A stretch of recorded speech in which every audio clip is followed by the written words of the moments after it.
الحمد لله الذي هدانا لهذا وما كنا لنهتدي لولا أن هدانا الله ونشهد أن لا إله إلا الله وحده لا شريك له ونشهد أن سيدنا ومولانا محمدا عبده ورسوله أما بعد فأعوذ بالله من الشيطان الرجيم بسم الله الرحمن الرحيم شهر رمضان الذي أنزل فيه القرآن هدى للناس وبينات من الهدى والفرقان فمن شهد منكم الشهر فليصمه ومن كان مريضا أو على سفر فعدة من أيام أخر يريد الله بكم اليسر ولا يريد بكم العسر ولتكملوا العدة ولتكبروا الله على ما هداكم ولعلكم تشكرون. وقال النبي صلى الله عليه وسلم تسحروا فإن السحور بركة. آمنت بالله صدق الله مولانا العظيم. انتہائی واجب الاحترام میرے بھائیوں بزرگوں اور دوستوں، آج میں آپ حضرات کے سامنے رمضان المبارک کے فضائل پر چند باتیں عرض کروں گا۔ اللہ رب ذوالجلال سے دعا ہے مجھے حقیقت بیان کرنے کی توفیق عطا فرمائے اور اس پر ہم سب کو عمل کرنے کی بھی توفیق عطا فرمائے۔ میرے دوستو، تمام احباب سے گزارش ہے کہ نماز والا درود پاک پڑھنے بآواز بلند اللہم صلی علی محمد وعلی آل محمد کما صلیت علی ابراہیم وعلی آل ابراہیم انک حمید مجید اللہم بارک علی محمد وعلی آل محمد کما بارکت علی ابراہیم وعلی آل ابراہیم انک حمید مجید۔ میرے دوستوں، میں نے سورہ بقرہ کی آیت پڑھی ہے۔ اس کا مختصر مفہوم یہ ہے کہ اللہ تبارک و تعالی نے اس میں 4 چیزیں ذکر کی ہیں۔ شہر رمضان الذی انزل فیہ القرآن، رمضان المبارک کی فضیلت ذکر کی ہے کہ رمضان المبارک وہ شان والا مہینہ ہے، وہ عظمتوں والا مہینہ ہے، وہ رحمتوں والا مہینہ ہے، جس میں اللہ تبارک و تعالی نے قرآن مقدس الفرقان حمید جیسی عظیم کتاب اتاری ہے۔ ہدی للناس وبینات من الہدی والفرقان، اس کے اندر قرآن کریم کے فضائل کو بیان کیا۔ قرآن کریم تمام لوگوں کے لیے سراپا ہدایت ہے۔ قرآن مجید میں ہدایت کے لیے کھلے اور واضح دلائل ہیں۔ قرآن مجید حق اور باطل کے درمیان فرق کرنے والی کتاب ہے۔ آگے بیان فرمایا فمن شہد منکم الشہر فلیصم، اس سے رمضان المبارک میں روزے کا حکم ذکر کیا ہے، یعنی جو شخص رمضان المبارک کے مہینے کو پائے اس پر فرض ہے کہ روزے رکھے۔ اگر کوئی بیمار ہے یا مسافر ہے تو اس کے افطار کی اجازت ہے، مگر دوسرے دنوں میں اس کی قضا کرے، کیونکہ اللہ تبارک و تعالی نے تمہارے لیے آسانی کا ارادہ کیا ہے، تم پر تنگی اور سختی کا ارادہ نہیں کرتا، اس سے یہ حکم دیا کہ تاکہ روزوں کی گنتی کو پوری کرو۔ آگے ارشاد فرمایا وَلِتُكْمِلُوا الْعِدَّةَ، سے مراد قرآن کریم اور رمضان کی نعمت عطا کرنے پر انسانوں کا فریضہ ذکر کیا، یعنی جب اللہ تعالی نے تم کو یہ مہینہ عظمتوں والا اور کتاب عظمت والی عطا کی ہے، ہدایت عطا فرمائی ہے، احکام کی رہنمائی کی ہے، تو اس ہدایت والی نعمت پر تمہارا پہلا فرض یہ ہے کہ اللہ کی بڑائی بیان کرو، اور دوسرا فرض یہ ہے کہ اللہ کا شکر ادا کرو۔ اس رحمان نے رحمت والی بارش برسائی اور تمہیں یہ روحانی دولت عطا فرمائی ہے۔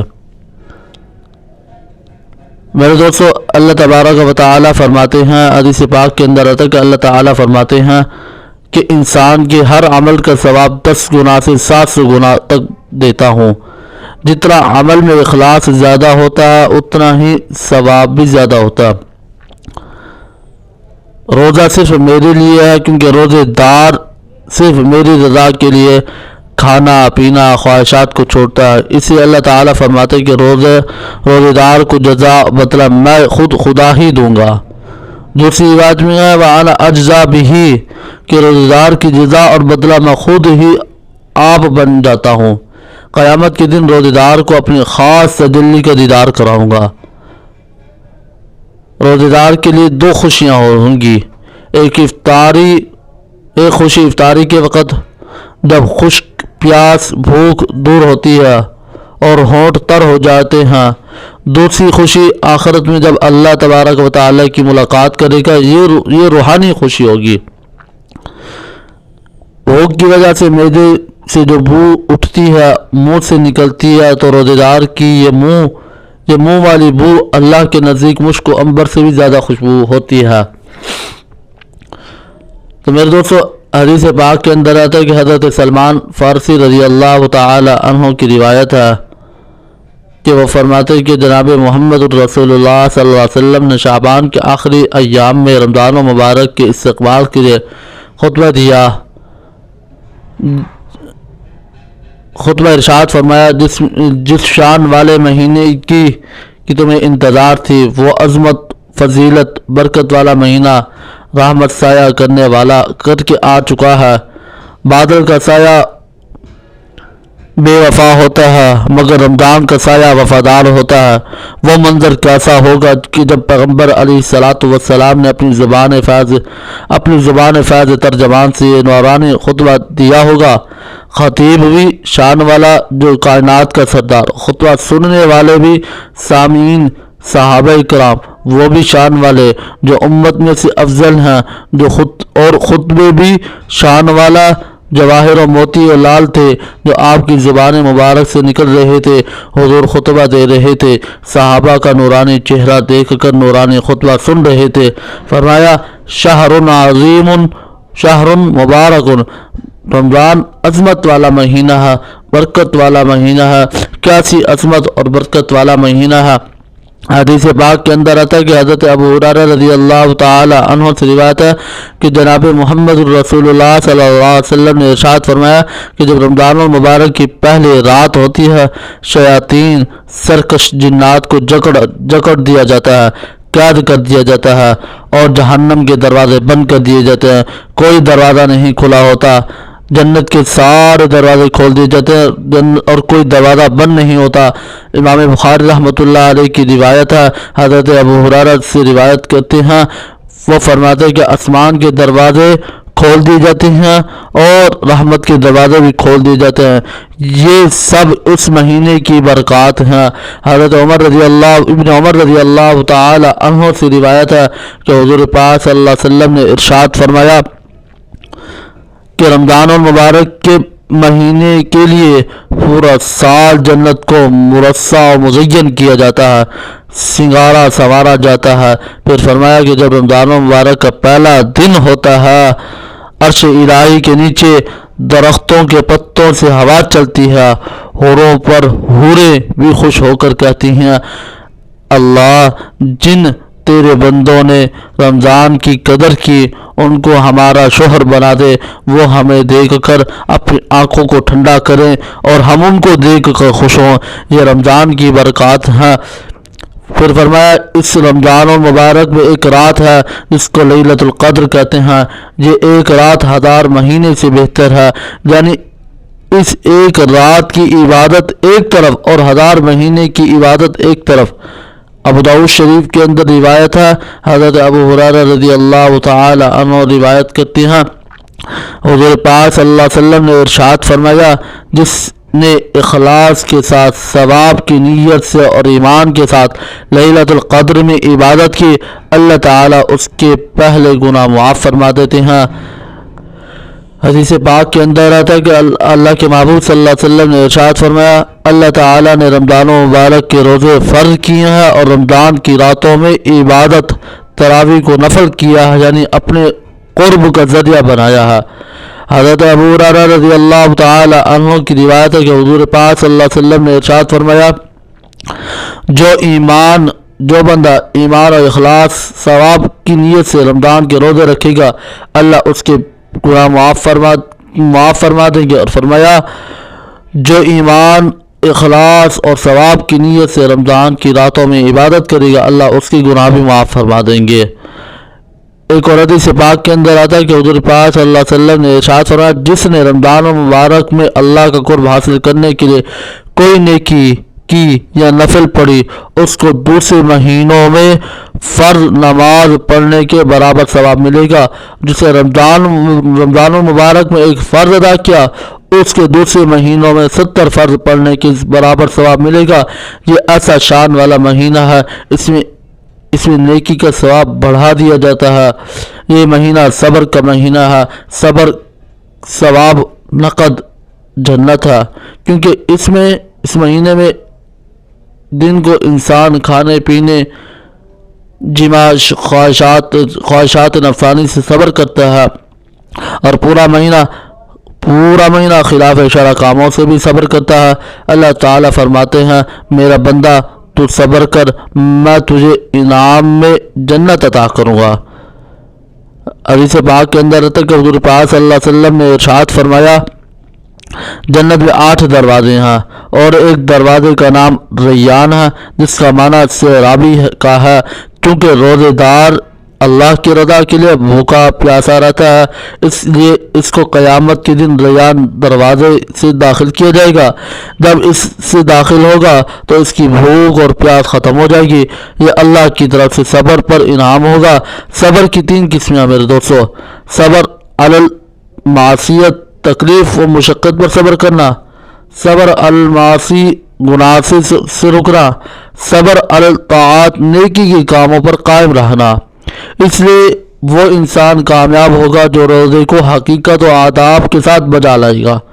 میرے دوستو روزہ صرف ظاہری صبر یعنی صرف کھانے پینے سے رکنے کا نام نہیں، بلکہ روزے کی حقیقت یہ ہے کہ انسان کے پورے جسم اور روح کو روزہ ہو، تیرے ہاتھوں کو روزہ ہو، ہاتھ سے کسی پر ظلم و زیادتی نہ کرو، تیرے پاؤں کو روزہ ہو، سینما گھر کی طرف نہ جاؤ، زنا شراب جوئے گندگی مجالس کی طرف نہ جاؤ، چوری ڈاکے کی طرف نہ جاؤ، تمہارے کانوں کو روزہ ہو، کانوں سے قرآن و حدیث اور اچھی باتیں سنو، راگ باجا فحش باتوں کے سننے سے کان کو محفوظ رکھو، تمہاری آنکھوں کا روزہ ہو، کسی کو بری نگاہ سے نہ دیکھو، کسی کی بد نظری نہ کرو، تمہاری زبان کو روزہ ہو، اس سے غیبت گلہ شکوہ بیہودہ بات نہ کہو، کیونکہ زبان سے قرآن کریم اور اللہ کے محبوب صلی اللہ علیہ وسلم پر درود پاک پڑھو، تمہارے دل و دماغ کو بھی روزہ ہو، اس میں اچھے خیالات لاؤ، برے خیالات کی طرف نہ جاؤ۔ غرض یہ ہے کہ تمہارا پورا بدن اللہ کی طرف متوجہ ہو، دین کی طرف نیکی کی طرف متوجہ ہو۔ حضرت ابو ہریرہ رضی اللہ تعالی عنہ سے روایت ہے کہ رسول اللہ صلی اللہ علیہ وسلم نے ارشاد فرمایا جو بندہ روزہ رکھتا ہے مگر جھوٹ بولتا ہے، برے کام بھی کرتا ہے تو اللہ تعالیٰ کو ایسے شخص کی کھانے پینے چھڑانے کی ضرورت نہیں ہے۔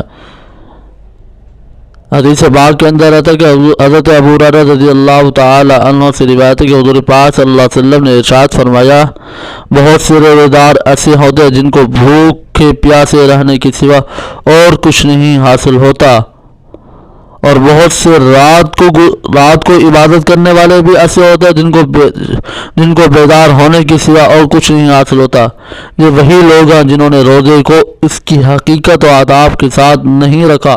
اسے حضور پاک صلی اللہ علیہ وسلم نے ارشاد فرمایا جب آدمی روزے دار ہے تو بدن کو گناہ سے باز رکھے، زبان کو فحش باتوں سے پاک رکھے، اور بلکہ اگر کوئی شخص روزے دار سے لڑائی جھگڑا کرے تو روزے دار سے کہے مجھے تو روزہ ہے، میں اپنا روزہ ضائع نہیں کرتا۔ یہ مہینہ ایک دوسرے کے ساتھ ہمدردی کا مہینہ ہے۔ یہ مہینہ غریبوں کے ساتھ، مسکینوں سے، بیواؤں سے، محتاجوں سے ہمدردی کرو۔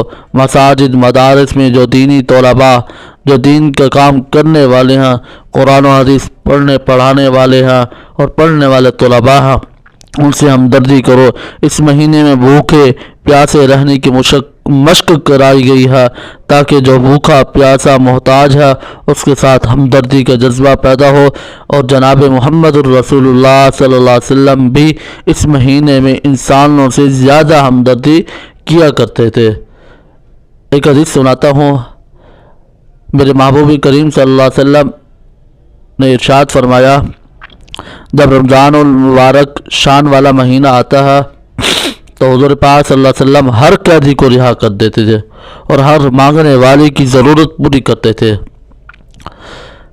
حضرت ابن عباس رضی اللہ تعالی عنہ سے روایت ہے کہ حضور پاک صلی اللہ علیہ وسلم نے ارشاد فرمایا، حضور پاک صلی اللہ علیہ وسلم سب سے زیادہ سخی تھے، مگر رمضان مبارک میں جب جبریل علیہ السلام آپ کی ملاقات کے لیے آئے تو آپ صلی اللہ علیہ وسلم سخاوت اور زیادہ بڑھ جاتی۔ رمضان کی ہر رات میں جبریل علیہ السلام حضور پاک صلی اللہ علیہ وسلم سے ملاقات کرتے اور قرآن کریم کا دور کرتے۔ پھر حضور پاک صلی اللہ علیہ وسلم کی سخاوت ہوا سے بھی زیادہ تیز ہو جاتی۔ ہوا میں اتنی تیزی نہ ہوتی جو میرے پیغمبر کی سخاوت میں ہوتی تھی۔ اس مہینے میں مومن کا رزق بڑھا دیا جاتا ہے۔ اس کا منظر افطار کے وقت دیکھے، جس کو دال نہیں ملتی، ایک کھانا میسر نہیں ہوتا، اب دسترخوان پر کئی چیزیں موجود ہیں، دال بھی ہے، ساگ بھی ہے، گوشت بھی ہے، پلاؤ بھی ہے، زردہ بھی ہے، فروٹ بھی ہے، پکوڑے، سموسے، سب کچھ ہے۔ رب فرماتے ہیں تم رمضان کی قدر کرو، میں تمہارے روزے دار کے لیے رزق کے دروازے کھول دوں گا، تمہارا رزق روزی بڑھا دی جاتی ہے۔ اب تم دوسرے مسلمانوں کو افطار کراؤ، ان کا روزہ کھلواؤ، کیونکہ جو شخص روزے دار کا روزہ افطار کرائے گا اس کو 3 چیزیں نتیجے میں ملیں گی۔ پہلا نتیجہ، اللہ افطار کرانے والے کے گناہ معاف فرما دیں گے۔ دوسرا نتیجہ، اس کی گردن کو جہنم سے آزاد کر دیں گے، اس کو جہنم سے آزادی کا ٹکٹ مل جائے گا۔ تیسرا نتیجہ دیکھیں، جیسے روزہ رکھنے والے کو ثواب ملے گا، اسی طرح روزہ افطار کرانے والے کو بھی ثواب ملے گا، اور روزے دار کے ثواب میں کوئی کمی بھی نہیں آئے گی۔ تو میرے دوستو، اللہ تبارک و تعالی نے یہ مہینہ عطا کیا ہے، یہ رحمتوں والا مہینہ ہے، عظمتوں والا مہینہ ہے۔ ہم سب کو چاہیے کہ اس مہینے کی قدر دانی کرنے کی توفیق عطا فرمائے، اور اس کے ساتھ ہمیں قرآن کریم کے ساتھ شغف اور محبت کا اظہار بھی کرنا چاہیے کہ ہمیں رمضان مبارک کے مہینے میں ہمیں قرآن جیسی نعمت ملے۔ اس رمضان مبارک کے اندر ہمیں قرآن کریم پڑھنا چاہیے، قرآن کریم کی تلاوت کرنی چاہیے۔ سب حضرات کوشش کریں گے نا، اللہ پاک مجھے اور آپ کو عمل کرنے کی توفیق عطا فرمائے۔ وآخر دعوانا ان الحمد للہ رب العالمین۔